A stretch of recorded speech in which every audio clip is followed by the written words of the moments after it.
Our first superset is going to be all about crushing your core. 4 exercises. Let's go. First one, we're down on the ground. We're in a plank position.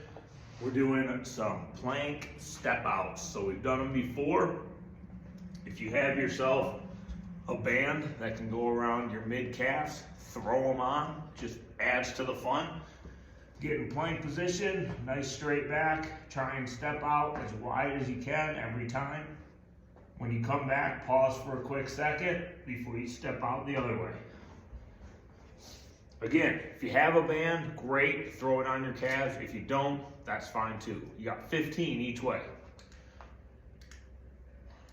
A froggy crunch or a frog style crunch, you're gonna put the soles of your feet together. Go down, lie down. My hands, flat hands are on my legs. About outstretched right below my kneecaps. All I'm going to do is I'm going to try and slide my hands forward so that my palms are going to cover my kneecaps. That might not actually happen, but that's our goal. That's what we're going to do. So instead of thinking about crunching, I want you just to think about sliding your hands forward, because that's actually going to lift you up off the ground and keep your back nice and straight.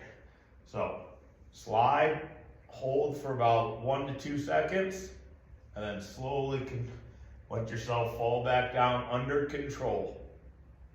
Don't forget that hold at the top. Abs love a good contraction, so give it to them. Pup, push-up position, PUP, toe tap. So we're gonna get in push-up position. You're only doing 10 each side, so I think your wrists are gonna be able to handle this one. If not, you can do it out of a plank position. You might need to elevate yourself on a higher surface for the plank, just so you have room to maneuver your feet under it. But it's more about your legs coming in than being in that push-up position. So if you have to do it out of a plank, perfectly fine.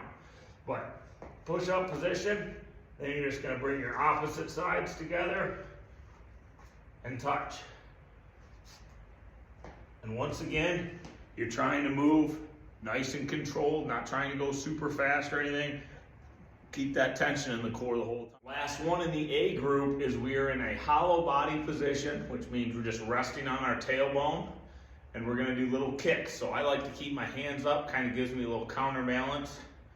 You're just gonna kick, trying to rest nice and controlled, trying to rest on that tailbone, keeping those abs tight. You'll feel it in your quads a little bit too, because your legs are flexed, but it's majority gonna be all about the abs.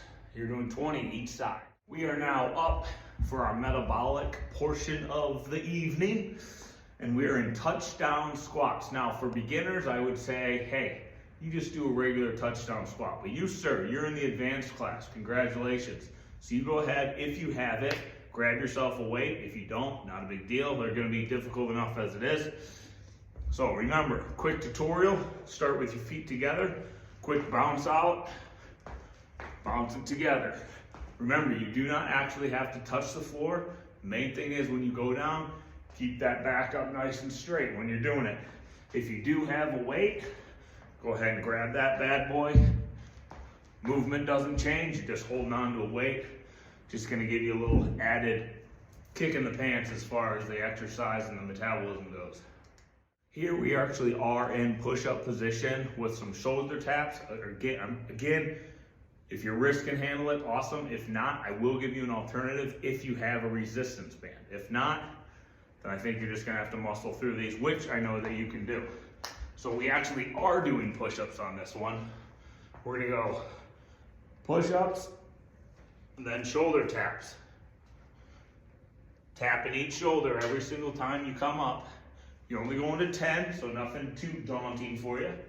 If you have a resistance band, and you want to get some core into it, you'll do a little push or a little fly at the same time.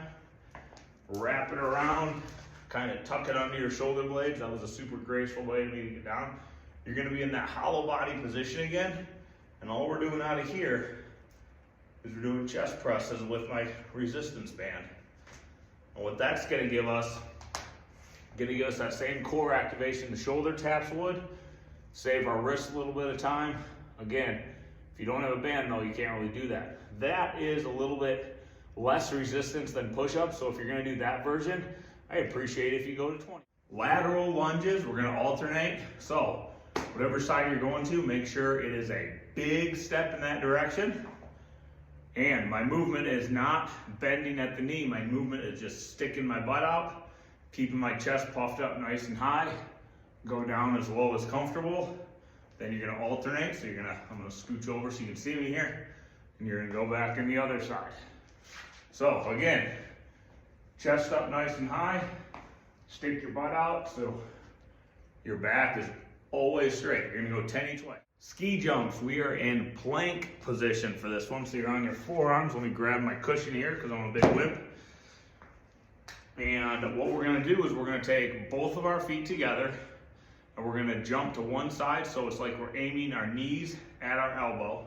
So we're gonna jump to one side, come back, jump to the other side, come back. That's 1. You're going to 10. Again, not gonna have a lot of position, not a lot of room to jump with you being so close to the ground. So you're not worried about getting so far in. You're just worried about keeping your knees together the whole time.